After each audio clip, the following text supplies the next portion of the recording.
Hi, my name is Fawn Ann and I'm the president of IT World Canada, and today is International Women's Day, Wednesday, March the 8th.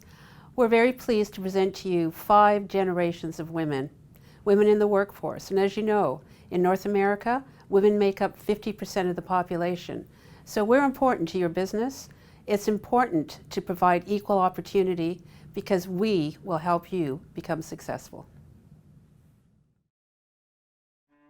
I decided to study psychology because I've always been interested in how and why people think, and especially in a social setting.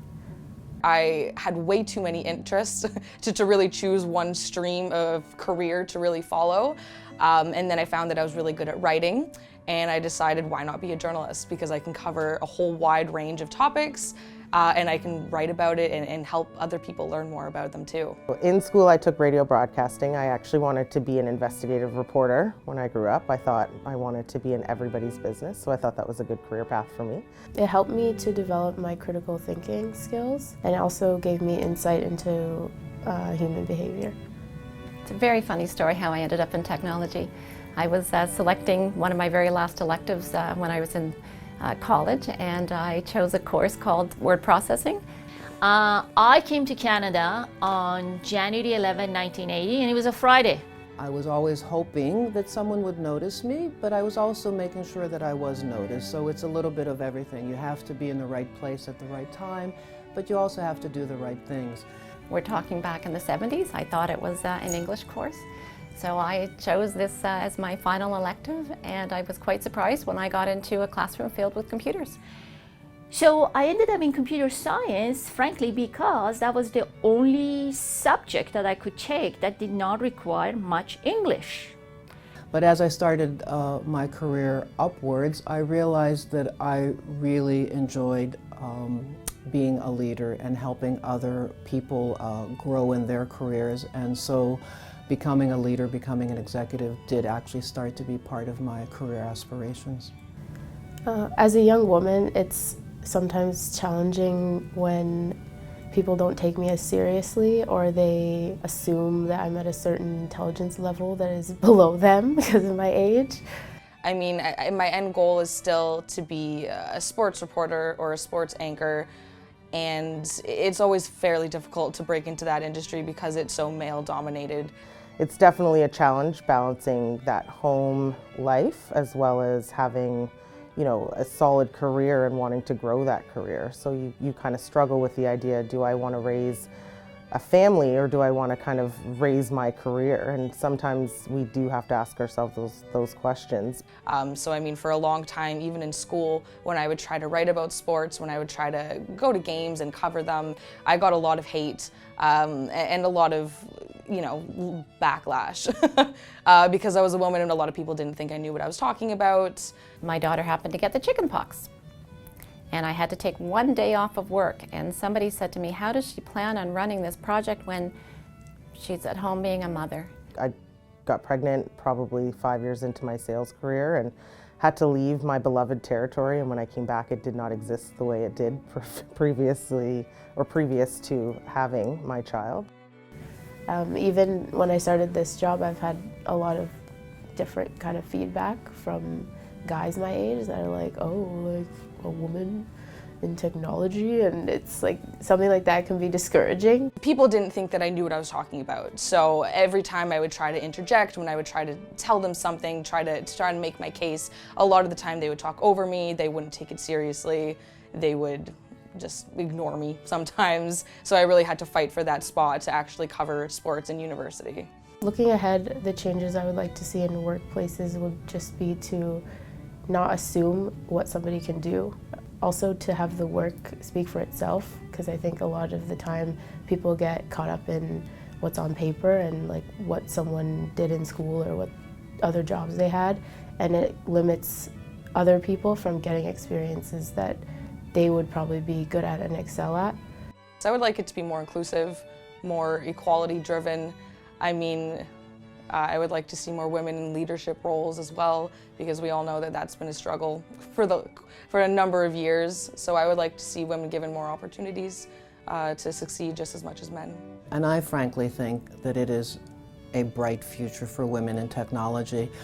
I think with the onset of digital transformation, the Internet of Things, there are just so many different avenues to be pursued that I think that now women and young women should think about getting into this field, really exploring their opportunities. And I think there's no reason why they can't compete head to head and really be as successful as any other executive. Because it can be really discouraging to apply for a job or to see a job posting online and it's like, you must have 5 years of experience in this, but how are you even supposed to get that if nobody will give you the opportunity? Because on paper, you only have a degree in one topic. If I could see any changes in the workplace moving forward, I would like to see more work-life balance, more work being able to work from home and having the ability to not have to choose between your personal life and your work life. With all the technologies that we have these days, there really is no reason for people to have a static place to work. I personally think that I get way more done when I'm not here.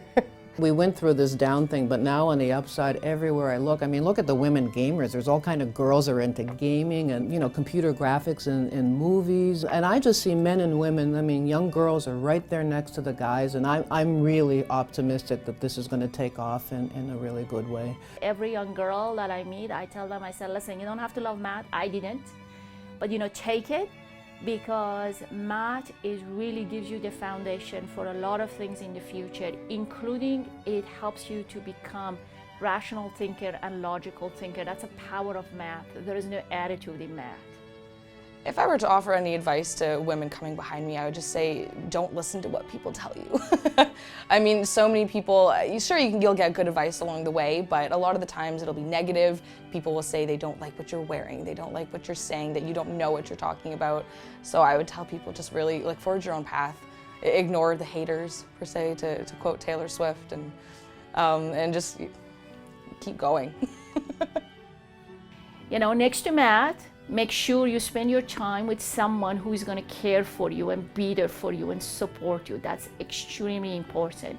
I think it's important for a young woman starting her career to not limit herself and also to be confident and not hold herself back from opportunities that maybe she didn't imagine herself in, because it's mostly a male-dominated thing. Take the goddamn math and don't have an attitude towards it. You don't have to love it, just figure it out. And actually, when you figure it out, it's pretty easy.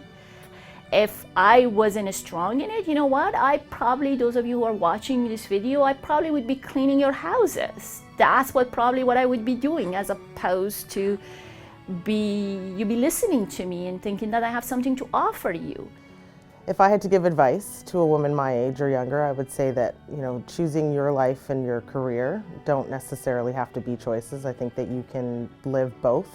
You can live both to the fullest extent. You can be successful in your personal life and successful in your job, and I don't think that being a woman should stop that in any way. I think I was very fortunate. I was actually able to be looked at as an executive first and as a woman second. And I know that doesn't happen for everyone, but again, I think that it helps if you understand the organization that you're working for and what you can offer for it. And I would strongly recommend that you think about being an executive first and a woman leader second. The theme of the International Women's Day this year is Be Bold. And my advice to these women is be bold. Put yourself out there. Take some risk. Try it in a safe environment, whether it's at the workplace, where it's at a volunteer position on a board. Be bold. Trust your inner intuition, because humanity is defined by that. Really just forge your own path, because that's how leadership is made.